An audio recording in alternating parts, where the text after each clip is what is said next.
Have you ever heard about the young man thrown into the lion's den? Imagine being cast into a dark cave filled with hungry lions, spending the night there, and walking out unharmed in the morning because nothing had happened. This was one of Daniel's victories, and today we're going to fully understand the life of this prophet, who was just a young man when he was placed in a position of honor in the palace and ended up being thrown into the lion's den. Let's grasp the context of the book as we dive together into this story. The book of Daniel begins when Jerusalem faces the first Babylonian attack, where the temple and city are looted, and the people are taken into exile in Babylon. To transport the entire population, they divided them into two groups. In the first, among many others, were 4 young men from the royal family of King David: Daniel, Hananiah, Mishael, and Azariah. At that time, it was customary to change names when moving to a new city, almost like translating them. So, in Babylon, Daniel was called Belteshazzar, and his friends, as you might already know, Shadrach, Meshach, and Abednego. We will continue to call the prophet by his original name Daniel, but the book often refers to him as Belteshazzar. We'll call his friends by their Babylonian names. The prophet's story is about the struggle to maintain faith in God, despite all the hardships they faced. It is an inspiring book full of adventures. Chapters 1 through 6 narrate the journey of Daniel and his friends, while chapters 7 through 12 present Daniel's visions that led to this book being known as the Apocalypse of the Old Testament, and were important for understanding the context of the book of Revelation today. It's worth noting that the book begins in Hebrew, but chapters 2 to 7 are written in Aramaic, and then, starting from chapter 8 to 12, it returns to Hebrew, revealing a clear and coherent division in the development of the book. Now that we understand the context, let's get to know the story of these 4 young men. The king of Babylon commanded his chief eunuch to select some young men from Israel. Intelligent young men from the royal family, gifted with knowledge in all sciences, so they could learn the language and letters of the Chaldeans. These young men were to be fed for 3 years with all the palace food, and would drink the same wine as the king, so at the end of those years, they could present themselves before him. This is when our young men are introduced and the name changes occur. However, Daniel resolved in his heart not to defile himself with the king's food and wine, knowing that the customs of the region involved consecrating everything to their gods. Even as a young man, Daniel demonstrated his faithfulness to God by refusing the palace's delicacies. The prince of the eunuchs, sent by the king, was worried for his life and wanted to understand why the young men would refuse the food and risk appearing before the king in poor condition. And the prince of the eunuchs said unto Daniel, I fear my lord the king, who hath appointed your meat and your drink. For why should he see your faces worse liking than the children which are of your sort? Then shall ye make me endanger my head to the king. Daniel 1:10, King James Version. So Daniel asked that he and his friends be tested. For 10 days they would be given only vegetables and water. After the 10 days they appeared healthier than any of the servants who ate all the meat served by the king. Thus, God granted these young men wisdom and knowledge, and to Daniel, the understanding of visions and dreams. After the appointed time set by the king, the eunuch presented them to Nebuchadnezzar. There were many chosen, but among them the king found no one like Daniel, Shadrach, Meshach, and Abednego, and he kept them there. In every matter of wisdom and understanding about which the king inquired of them, he found them 10 times better than all the magicians and enchanters in his whole kingdom. And Daniel remained there until the first year of King Cyrus. Daniel 1:20-21, ESV. Incredible. Jerusalem was going through a trial, but God saw Daniel and his friends remain faithful, and he took care of them. Have you ever experienced something like this? Write in the comments a time when you experienced God's faithfulness and care, even during a difficult moment. The story is just beginning. Let's continue. In the second year of King Nebuchadnezzar's reign, he had a dream that troubled him and kept him from sleeping. However, no magician, astrologer, Chaldean, or sorcerer could interpret it. This is how it happened. Then the king commanded that the magicians, the enchanters, the sorcerers, and the Chaldeans be summoned to tell the king his dreams. So they came in and stood before the king. And the king said to them, "I had a dream, and my spirit is troubled to know the dream." Then the Chaldeans said to the king in Aramaic, "O king, live forever. Tell your servants the dream, and we will show the interpretation." The king answered and said to the Chaldeans, "The word from me is firm. If you do not make known to me the dream and its interpretation, you shall be torn limb from limb, and your houses shall be laid in ruins. But if you show the dream and its interpretation, you shall receive from me gifts and rewards and great honor. Therefore show me the dream and its interpretation." The king was furious because no one was able to reveal the dream, and he ordered all the wise men of Babylon to be killed. Daniel and his friends were sought to be executed, and when Daniel heard this, he wisely advised the captain of the guard not to make a hasty decision and to give him time, for he would interpret the dream. He then went to his friends and told them to plead for God's mercy so they would not perish like the other wise men. God heard their plea and revealed the mystery to Daniel in a night vision. Then the mystery was revealed to Daniel in a vision of the night. Then Daniel blessed the God of heaven. Daniel answered and said, "Blessed be the name of God forever and ever, to whom belong wisdom and might. He changes times and seasons. He removes kings and sets up kings. He gives wisdom to the wise and knowledge to those who have understanding. He reveals deep and hidden things. He knows what is in the darkness, and the light dwells with him. To you, O God of my fathers, I give thanks and praise, for you have given me wisdom and might, and have now made known to me what we asked of you, for you have made known to us the king's matter." Daniel 2:19-23, ESV. Wow! Daniel received from God the gift of interpreting dreams and visions, showing that God already knew what was coming and was taking care of Daniel and his friends, who always stood by his side and never abandoned their faith in God. Are you enjoying the story? Don't forget to like and subscribe to the channel to keep listening to more stories like this. After his prayer of thanksgiving, Daniel was taken by the captain before the king to present what God had revealed to him. Then Arioch brought in Daniel hastily before the king and said thus unto him, "I have found a man of the captives of Judah that will make known unto the king the interpretation." The king answered and said to Daniel, whose name was Belteshazzar, "Art thou able to make known unto me the dream which I have seen, and the interpretation thereof?" Daniel answered in the presence of the king and said, "The secret which the king hath demanded cannot the wise men, the astrologers, the magicians, the soothsayers, show unto the king. But there is a God in heaven that revealeth secrets, and maketh known to the king Nebuchadnezzar what shall be in the latter days." Daniel then continued and revealed the dream the king had forgotten. "Thou, O king, sawest, and behold, a great image. This great image, whose brightness was excellent, stood before thee, and the form thereof was terrible. This image's head was of fine gold, his breast and his arms of silver, his belly and his thighs of brass, his legs of iron, his feet part of iron and part of clay. Thou sawest till that a stone was cut out without hands, which smote the image upon his feet that were of iron and clay, and brake them to pieces. Then was the iron, the clay, the brass, the silver, and the gold broken to pieces together, and became like the chaff of the summer threshing floors. And the wind carried them away, that no place was found for them. And the stone that smote the image became a great mountain, and filled the whole earth."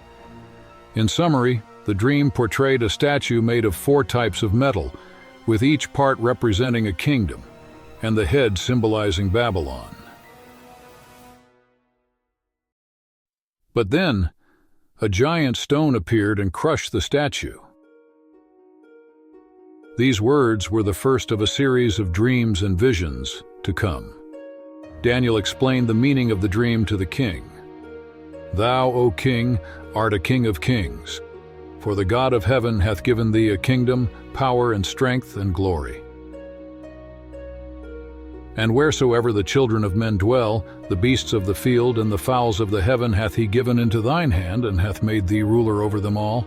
Thou art this head of gold. And after thee shall arise another kingdom inferior to thee, and another third kingdom of brass, which shall bear rule over all the earth. And whereas thou sawest iron mixed with miry clay, they shall mingle themselves with the seed of men, but they shall not cleave one to another, even as iron is not mixed with clay. And in the days of these kings shall the God of heaven set up a kingdom which shall never be destroyed, and the kingdom shall not be left to other people, but it shall break in pieces and consume all these kingdoms, and it shall stand forever." Daniel explained to the king that these kingdoms, represented by each metal, would weaken and fill the earth with idolatry. But one day a kingdom would come that would never be destroyed, which would crush all the others and remain forever. Upon hearing this, the king fell on his face before Daniel and ordered that offerings of sweet fragrances be made to him. He made Daniel a great man, giving him many gifts, and appointing him ruler over the province of Babylon, putting him in charge of all the wise men. Amazing! Daniel was on the verge of death, but ended up being honored and placed above all others as a reward for his faithfulness to God. What about you? Let us know in the comments if you've ever kept your faith during challenging times and saw God completely turn the situation around. You've probably already heard the story of the 3 young men who were thrown into the fiery furnace and came out the next morning without a scratch. This is the story in the following chapter. Daniel's friends refused to worship and bow down before a statue of the king of Babylon. As punishment, they were thrown into a blazing furnace heated 7 times hotter than usual. It was so hot that the men who tied them up and threw them into the fire were burned alive. However, Shadrach, Meshach, and Abednego walked out of the furnace unharmed. The king, amazed to see 4 men walking in the fire, wondered if they had only thrown 3 men into the flames. The 4th man walking was like the Son of God. Nebuchadnezzar, seeing this, called them to come out, and he saw that they had no injury, no smell of smoke, not even their clothes were scorched. Then Nebuchadnezzar worshipped God. Nebuchadnezzar spoke, saying, "Blessed be the God of Shadrach, Meshach, and Abednego, who sent his angel and delivered his servants who trusted in him, and they have frustrated the king's word, and yielded their bodies, that they should not serve nor worship any god except their own God. Therefore I make a decree that any people, nation, or language which speaks anything amiss against the God of Shadrach, Meshach, and Abednego shall be cut in pieces, and their houses shall be made an ash heap, because there is no other God who can deliver like this." Then the king promoted Shadrach, Meshach, and Abednego in the province of Babylon. Back to Daniel's story.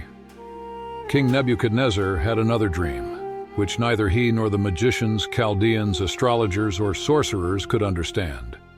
So he called upon Daniel. "O Belteshazzar, chief of the magicians, because I know that the spirit of the holy gods is in thee, and no secret troubleth thee.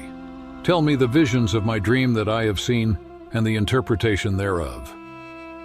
Thus were the visions of mine head in my bed. I saw, and behold, a tree in the midst of the earth, and the height thereof was great. The tree grew and was strong, and the height thereof reached unto heaven, and the sight thereof to the end of all the earth. The leaves thereof were fair, and the fruit thereof much, and in it was meat for all. The beasts of the field had shadow under it, and the fowls of the heaven dwelt in the boughs thereof, and all flesh was fed of it. I saw a watcher and an holy one come down from heaven. He cried aloud and said thus, "Hew down the tree, and cut off his branches, shake off his leaves, and scatter his fruit. Let the beasts get away from under it, and the fowls from his branches. Let his heart be changed from man's, and let a beast's heart be given unto him, and let 7 times pass over him." Daniel 4:9-16, KJV 16:11. Daniel then revealed the meaning of the dream. The tree that you saw, which grew and became strong, whose height reached to the heavens and could be seen by all the earth, whose leaves were lovely and its fruit abundant, in which was food for all, under which the beasts of the field dwelt, and in whose branches the birds of the heavens had their home. It is you, O King, who have grown and become strong, for your greatness has grown and reaches to the heavens, and your dominion to the end of the earth.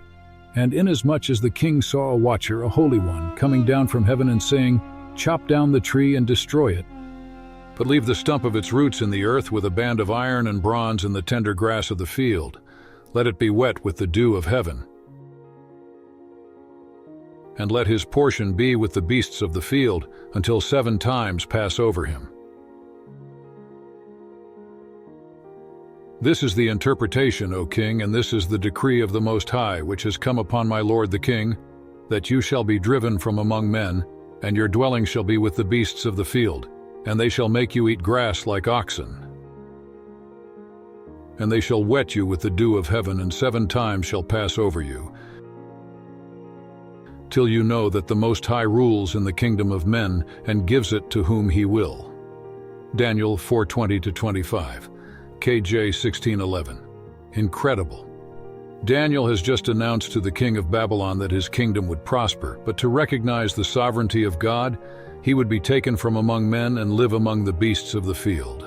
Some interpret this phase of Nebuchadnezzar's life as a period of madness, while others believe he literally transformed into an animal until the word of the decree was fulfilled.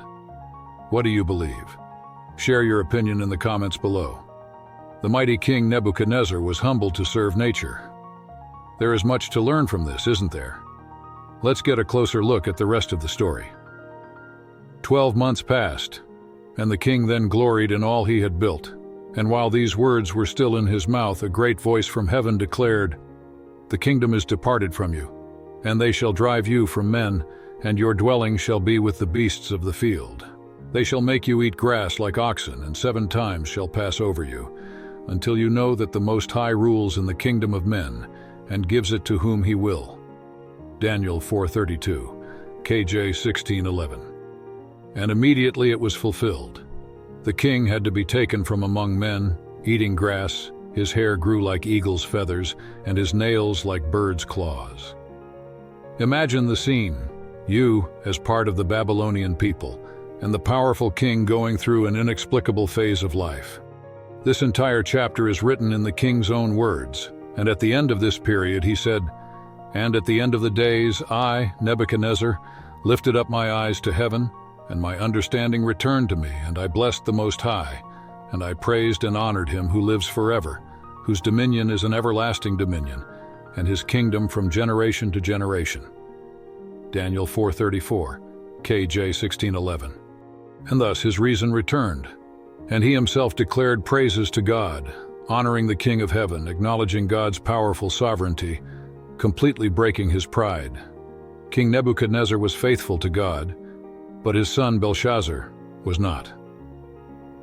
One day he held a banquet for 1,000 nobles, during which he and his guests drank wine from sacred vessels from the temple in Jerusalem. While they praised their gods, fingers of a human hand appeared and mysteriously wrote on the wall.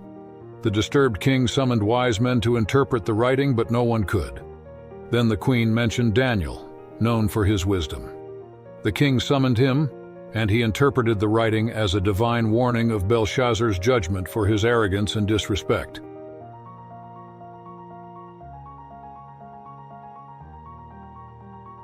That very night Belshazzar was killed, and then Darius took the throne. Some believe these miraculous stories from Babylon's mysteries are just legends, moral tales, considering it was an ancient, powerful kingdom. But historically, these successive kings fit perfectly with reality.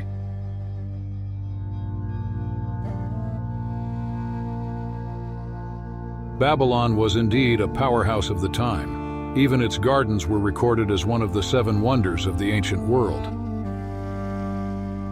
However, this doesn't change the fact that its end had already been determined long before, as told by many prophets, such as Isaiah, who also described how things would unfold. How do you imagine these stories? Do you believe they were just legends? We'd love to know your opinion in the comments.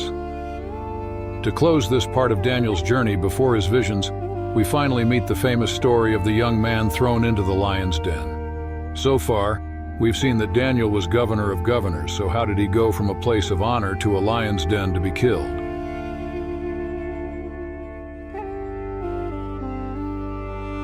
Let's find out.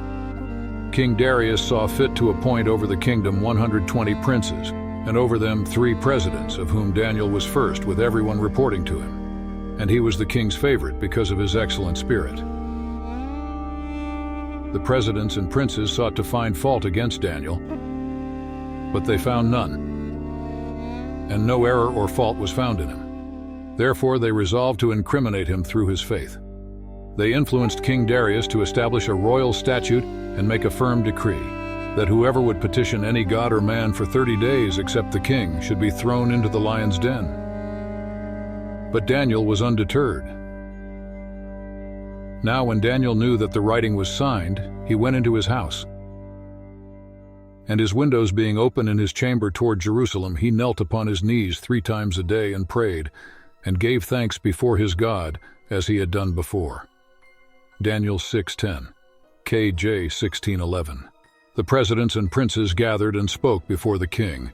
Have you not signed a decree that every man who makes a petition to any god or man within 30 days, except to you, O king, shall be cast into the den of lions? The king answered and said, The matter is true according to the law of the Medes and Persians, which does not change. Then they answered and said before the king, that Daniel, who is one of the children of the captives of Judah, does not regard you, O king, nor the decree that you have signed, but makes his petition 3 times a day. Daniel 6:12-13, KJV 16:11. The king, when he heard this, set his heart on Daniel to deliver him. But the leaders kept urging him to not revoke his decree. So the king was compelled to throw him into the den. But before he did, he said, Your God, whom you continually serve, will deliver you.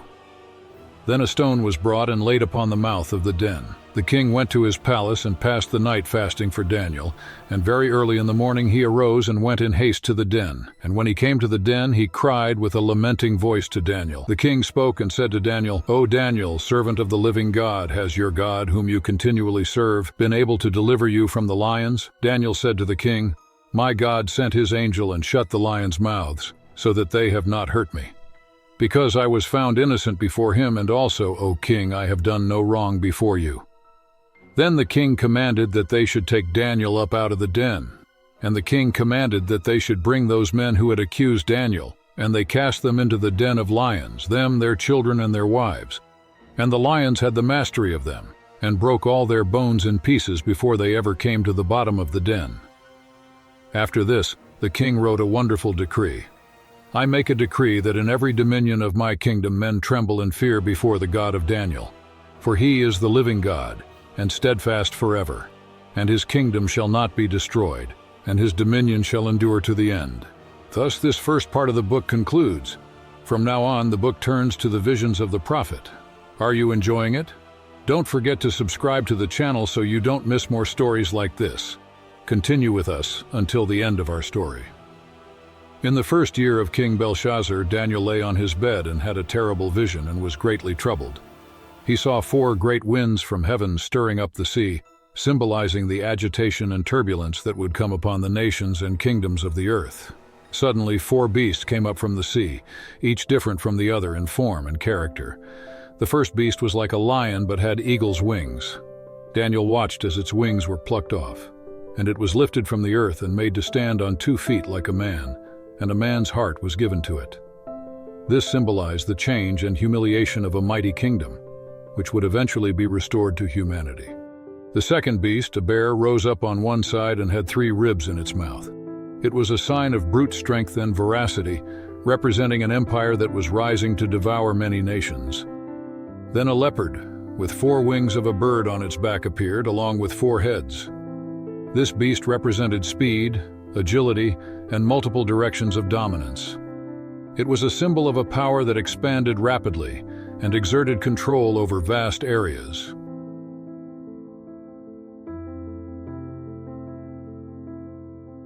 Finally, there came a fourth beast, dreadful and terrible, with iron teeth and 10 horns.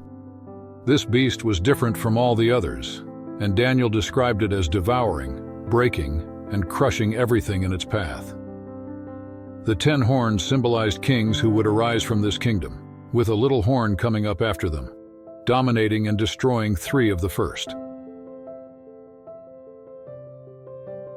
Daniel then saw the Ancient of Days, whose throne was like a fiery flame, and his clothing was white as snow. Thousands ministered to him, and a river of fire flowed before him. This scene represented the heavenly court and the impending judgment upon the nations and kingdoms of the earth. The arrival of the Son of Man with the clouds of heaven was a moment of great significance. He was brought before the Ancient of Days, and dominion, glory, and a kingdom were given to him that would not end. All peoples, nations, and languages would serve him, and his kingdom would be everlasting and indestructible. Can you imagine lying in your bed and having a vision like this? What would you do? Daniel, troubled, could not understand what it all meant, so he asked one of the angels, who helped explain that the 4 beasts represent 4 kings who will arise from the earth.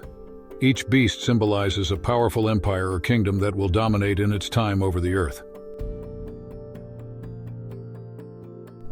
The 4th beast, particularly dreadful and different from the others, is identified as a 4th kingdom that will be different from all the others.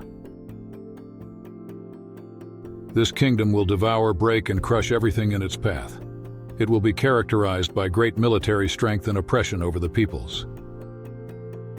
The 10 horns that arise from the 4th beast are 10 kings that will arise from this kingdom. Among them, an 11th horn will arise, more powerful and arrogant than the others, and it will subjugate 3 kings. This 11th horn will speak against the Most High, persecute the saints of the Most High, and attempt to change times and laws. It will have authority over the saints for a determined period of time. However, judgment will come. The Ancient of Days will preside over the heavenly court, and dominion will be taken away from the oppressive human kingdoms.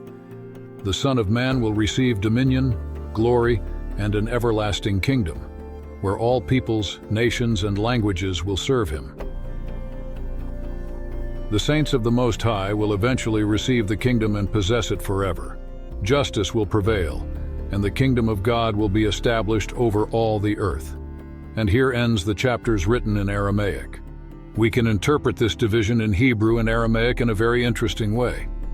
Note that the book, with its sequences of stories, was a practical contextualization of everything the prophets of the time wrote, a message of judgment and hope, where there would be justice and, in the end, great peace. We can also add the apocalyptic visions. In the next chapters, we will see that Daniel's words depicted the apocalypse as applied to the time in which he lived. And that is why some believe that John, when writing the apocalypse, shaped Daniel's words according to his visions and contextualized them in a new way. Do you agree? Can you see Daniel as the indirect author of the apocalypse of the Old Testament? Write in the comments, what do you understand as the truth? We want to know. In the 3rd year of King Belshazzar's reign, Daniel had a powerful vision while in the palace in Susa near the Ulai River. In the vision, he saw a ram with 2 high horns. One of which was higher and came up last. The ram charged westward, northward, and southward, dominating everything in its path. Shortly after, a goat came from the west with a notable horn between its eyes, attacking the ram with fury and breaking its horns. The great horn of the goat was broken and replaced by 4 notable horns pointing toward the 4 winds of heaven. From one of these horns came a little horn that became exceedingly powerful toward the south, east, and the pleasant land. This horn challenged even the heavenly army, threw some down to the ground, and opposed the Prince of Princes. Daniel heard a voice that said this vision involved the daily sacrifice and the desolation of the sanctuary, and that it would last until 2,300 days, when the sanctuary would be purified. The angel Gabriel was sent to explain the vision to Daniel, revealing that the ram represented the kings of Media and Persia, while the goat was the king of Greece, with its great horn being the first king. After this king, 4 kingdoms would arise, but not with the same power. At the end of their reign, when the transgressors reached their peak, a king with a fierce countenance would arise, exercising great power and destroying many, including the mighty and the holy. This king would prosper using deceit and would rise against the Prince of Princes, but he would be broken without human hands. Daniel was completely astounded by the vision and its revelations. He fainted and was ill for several days. Nevertheless, he got up and continued his royal duties, still perplexed by the vision that no one could fully understand. Can you imagine how disturbing it must have been for Daniel to see all of this before his eyes? Even today, some points may not be well interpreted, which is one of the reasons to believe that John was the one who again visualized the whole scene and reapplied it.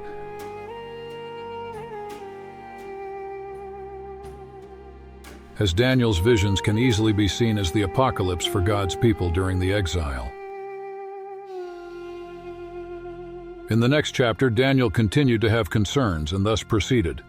In the first year of the reign of Darius, the son of Ahasuerus, of the lineage of the Medes, who was made king over the realm of the Chaldeans. Daniel understood that the 70 years predicted by Jeremiah for the exile of Jerusalem were about to be completed. Deeply concerned, Daniel sought the Lord God in prayer and fasting, dressed in sackcloth and ashes. He confessed the sins of Israel, acknowledging that they had turned away from divine commandments and disobeyed the prophets sent by God. Daniel recognized God's justice in bringing desolation upon Jerusalem due to their transgressions. What impeccable faith! Imagine, even in anguish, not questioning God but acknowledging one's mistakes and asking for forgiveness. Reflect on that. Daniel fervently interceded for divine forgiveness, pleading for God to turn his wrath away from Jerusalem, his holy mountain, appealing to the great mercies of the Lord. God then sent the angel Gabriel, who came quickly to him, explaining that he had been sent to give understanding in response to his plea.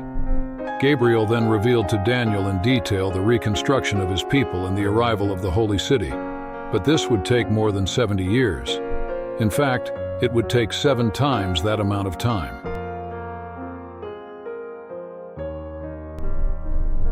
In the last chapters of Daniel, he receives the vision of the end times and is also comforted, for God saw his incessant search. See, in the 3rd year of Cyrus, king of Persia, Daniel received a vision. He was fasting and mourning for 3 weeks without eating bread, meat, wine, or anointing himself. On the 24th day of the 1st month, while he was by the Tigris River, he lifted his eyes and saw a man dressed in linen with an impressive appearance. His waist was girded with gold from Uphaz, his body like beryl, his face shining like lightning, his eyes like flaming torches, his arms and feet like polished bronze, and the voice of his words like the voice of a multitude. Only Daniel saw this vision, and it left him weak. Then a hand touched Daniel, lifted him up, and told him that he was greatly beloved, asking him to understand the words that would be spoken to him. The messenger reveals that from the first day Daniel began to seek understanding and humbled himself before God. His words were heard. He explains that he was sent to reveal to Daniel what would happen to his people in the last days. The messenger mentions the resistance of the prince of the kingdom of Persia and the intervention of Michael, one of the chief princes, to help him. He continues explaining future events, including conflicts between kingdoms, the king of the north and the king of the south, political intrigues, and the impact on the people of God. He prophesies about the rise of a powerful leader, his conquests, and his opposition to the sacred covenant, culminating in a time of unprecedented tribulation.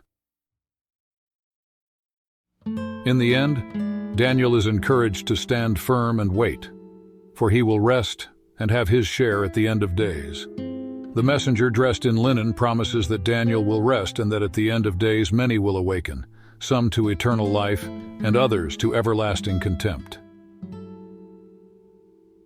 Daniel, for his faithfulness to God, was one of the few who experienced the privilege of seeing the end of times and also received from God a consolation of love. Moreover, throughout his journey on earth, even in exile, he was exalted, which teaches and motivates us even today to remain steadfast. For in the end days the promise of rest is for all, and God's faithfulness has been constantly evidenced to all without exception. However, this is just one interpretation. Some believe these events occurred in 160 BC, as many faithful went and established idols in the temple. Others believe this happened when the Roman Empire destroyed Jerusalem and the temple in AD 70. And you? What do you believe? Will the prophet's words come to pass, or have they already been fulfilled? Leave your opinion here in the comments and share so your friends can know this fascinating story in its entirety, just like you. Thank you for reaching this point. Until next time.